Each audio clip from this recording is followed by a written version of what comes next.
بسم الله الرحمن الرحيم الحمد لله نحمده ونستعينه ونستغفره ونؤمن به ونتوكل عليه ونعوذ بالله من شرور أنفسنا من سيئات أعمالنا من يهد الله فلا مضل له ومن يضلل فلا هادي له ونشهد أن لا إله إلا الله وأشهد أن محمدا عبده ورسوله فقد قال الله تعالى في كلام المجيد إن الله وملائكته يصلون على النبي يا أيها الذين آمنوا صلوا عليه وسلموا تسليما اللهم صل على سيدنا مولانا محمد وعلى آل سيدنا مولانا محمد بارك وسلم ويا أيها الناس في القرآن المجيد لهم قلب لا يفقهون بها لهم اذان لا يبصرون بها لهم عيون لا يسمعون بها.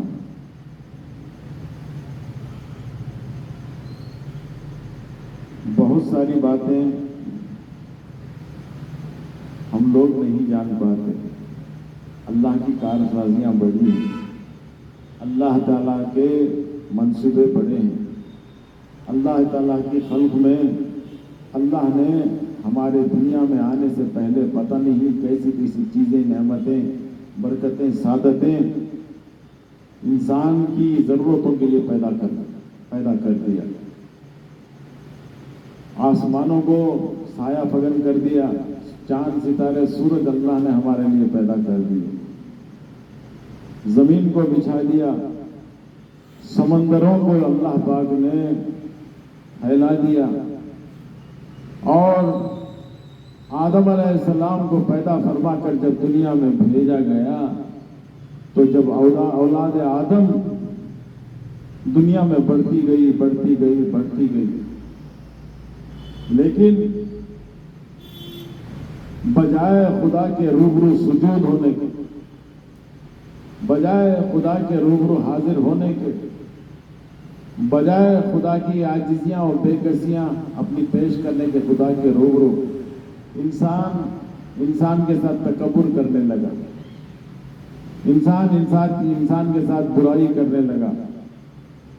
انسان ایک دوسرے کے دشمن بنے, دنیا پرستی اختیار کی, مال کی محبت, اولاد کی محبت, بیوی بچوں کی محبت, عمارتوں کی محبت, اور کئی طریقے سے اس نے اپنے دل کو ویران و برباد کیا اور خدا سے دور ہوا.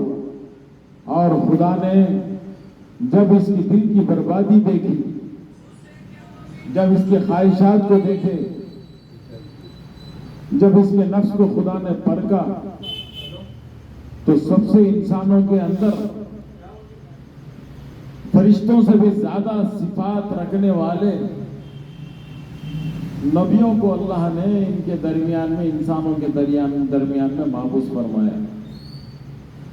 آدم علیہ السلام, نوح علیہ السلام, شیس علیہ السلام, یونس علیہ السلام, ابراہیم علیہ السلام, اسماعیل علیہ السلام, موسیٰ علیہ السلام, عیسیٰ علیہ السلام, کم و بیش 1,80,000 نبیوں نے اس دنیا کے انسانوں کو اپنی عقل سے, اپنے فراست کے نور سے, اپنے اخلاق سے, اپنے یقین سے, اپنے توکل سے ہدایت دینے کے لیے اللہ نے نبیوں کو, ان تمام نبیوں کو 1,80,000 1,24,000 پیغمبروں کو اپنی ذات کی طرف سے روانہ فرمایا کہ یہ لوگ جو انبیاء کہلاتے ہیں یہ کبھی دنیا پرستی میں گرفتار نہیں ہوں گے. یہ لوگ خدا کے خلاف بغاوت نہیں کریں گے, اپنے دل کو سنبھالیں گے, اپنے امتیوں کو سنبھالیں گے, اپنی خود نمائی کبھی زندگی میں یہ نہیں پیش فرمائیں گے دنیا کے سامنے. نہ اپنی عبادتوں کا ذکر کریں گے, نہ اپنی ریاکاری کا ذکر کریں گے, نہ اپنی کسی بھی قسم کی اپنا خدا کی دی ہوئی نعمت کا ریاکاری سے یا پھر دکھاوے سے اس کا اظہار کریں گے۔ کوئی نبی نے جو ہے اپنی طرف سے کوئی دکھاوا نہیں کیا، لوگوں کو صرف جو ہے ہدایت دیتے رہے، خدا کی طرف بلاتے رہے۔ بندے جو ہے مشرکانہ حرکتوں میں گرفتار ہوتے گئے۔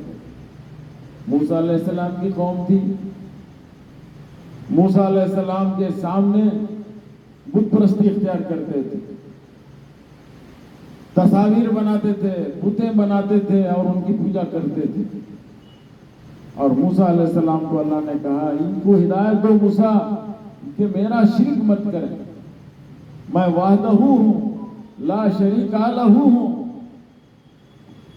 اس کے اندر شرک مت کریں۔ لیکن بنی اسرائیل کی قوم نے نہ مانا، بنی اسرائیل کی قوم جو ہے بت پرستی کا شکار ہوئی اور طرح طرح کی اذیتیں موسیٰ علیہ السلام کو بھی دیتی گئی، اور آسانی کے ساتھ موسیٰ علیہ السلام سہتے گئے۔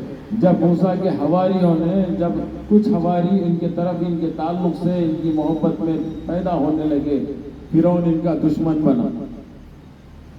اسی طریقے سے جب فرعون دشمن بنا، اس کے فرعون کے ماننے والے وہ لوگ بھی موسیٰ علیہ السلام کے دشمن بنے۔ لیکن اللہ نے جو ہے فرعون کو دنیا سے آبے نیل میں، نیل کے پانی میں، دریائے نیل میں غرق کر کے دنیا کے سامنے دکھایا۔ آج بھی فرعون کی لاش آج تک کے ہے، اور موسیٰ علیہ السلام کو کامیاب کر کے بتایا۔ موسیٰ کامیاب ہوئے، موسیٰ علیہ السلام کامیاب ہوئے۔ جادوگروں کو موسیٰ علیہ السلام کے اوپر فرعون لا کر کے چھوڑتا تھا، وہ بڑے بڑے اژدھے بناتے تھے۔ اللہ نے موسیٰ علیہ السلام کو ایک عصا دیا تھا۔ ایک مرتبہ پوچھا، جب موسیٰ علیہ السلام بکریاں چرا رہے تھے، اے موسیٰ یہ تمہارے ہاتھ میں کیا ہے؟ قرآن اس سے بڑے اچھے انداز میں کہتا ہے وَمَا تِلْكَ بِيَمِينِكَ يَا موسیٰ، اے موسیٰ یہ تمہارے ہاتھ میں کیا ہے؟ اللہ کی طرف سے گفتگو ہوتی تھی موسیٰ کی، یہ تمہارے ہاتھ میں کیا ہے؟ موسیٰ علیہ السلام کہتے علیہا حش بہا لا غنمی فیہا معارب اخرى، اے میرے رب میرے ہاتھ میں ایک ڈنڈا ہے، لکڑا ہے، جسے میں بکریوں کو حش کرتا ہوں۔ موسیٰ کو سمجھانا مقصد تھا خدا کو، کہا کہ اسے زمین پر ڈالو موسیٰ۔ جب موسیٰ علیہ السلام نے وہ عصا، ڈنڈا جس کو کہتے ہیں، زمین پہ ڈالا تو ایک بڑا اژدھا بن گیا۔ موسیٰ علیہ السلام خود ڈر گئے، لیکن نبیوں کو ایک معجزہ دیا گیا تھا۔ نبیوں کے نور کو سمجھ کر کے خدا نے اس نور کی طاقت میں ایک معجزے دیے تھے۔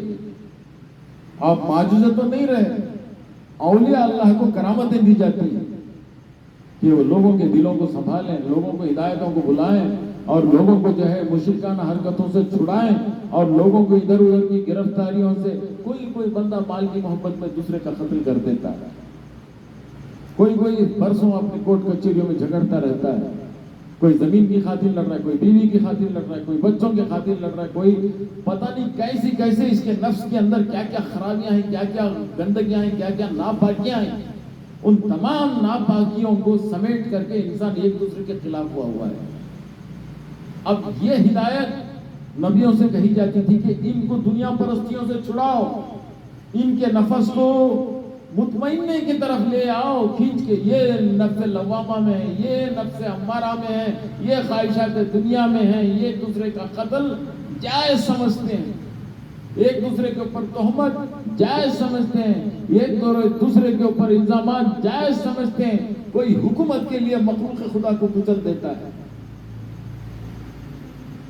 کوئی پڑوسی دیوار کے لیے، اپنی دیوار مضبوط کرنے کے لیے، بڑی بنانے کے لیے پڑوسی کا قاتل بن جاتا ہے، کوئی وکالت میں، اپنے پیشے میں حریف کو جھوٹا دعویٰ سچ کر کے بتاتا ہے، کوئی پہلوان اپنی طاقتوں کا اندازہ لے کر کے حریف کو صحیح معنوں میں دبا کر کے چاہے وہ ختم کرنے کی کوشش کرتا ہے، مختلف حربے اپناتا ہے۔ تو یہ دنیا ہر کسی سے بدلہ لینے پر تلی ہوئی ہے۔ نبیوں نے کسی سے بدلہ نہیں لیا، کیوں؟ وہ معصوم تھے، نبیوں نے کوئی گناہ نہیں کیا، نبیوں نے کوئی خدا کے خلاف بغاوت کا اعلان نہیں کیا، نبی کی زندگی بڑی سادی ہوتی تھی، اور اسی لیے چنے جاتے تھے. اب جیسے کہ مثال کے طور پر اب آپ کے پاس میں کوئی آم کا باغ ہے یا سیب کا باغ ہے یا موسمبی کا باغ ہے, آپ مثال کے طور پر آم کے باغ ہی لے لیجیے. آم کے باغ میں آم کے بیپاری کیا کرتے ہیں, آم کا باغ والا کیا کرتا ہے, باغبان جس کو کہتے ہیں, وہ پہلے سب سے اچھے سیلیکٹڈ آم نکالتا ہے, ایکسپورٹ کرتا ہے, اسے باہر بھیجتا ہے. جو آم جو دراصل میں سیکنڈ کوالٹی کے ہوتے ہیں اسے بازار میں بیچتا ہے. جو تھرڈ کوالٹی کے آم ہوتے ہیں, سڑے گلے کے ہوتے ہیں, کچھ دوسرے آموں کے ساتھ میں بازار میں بیچ کر کے اسے بیچ دیا جاتا ہے. اور کچھ آم سے جو ہے کچھ بیجاوری کے تعلق سے اگر وہ زراعت پانی والا ہو تو اس کے بیج نکال کر کے اسی طریقے سے اچھے طریقے سے اس کی زراعت پانی میں بھی لگا دیتا ہے. تو خدا کا معاملہ بھی ایسا ہے.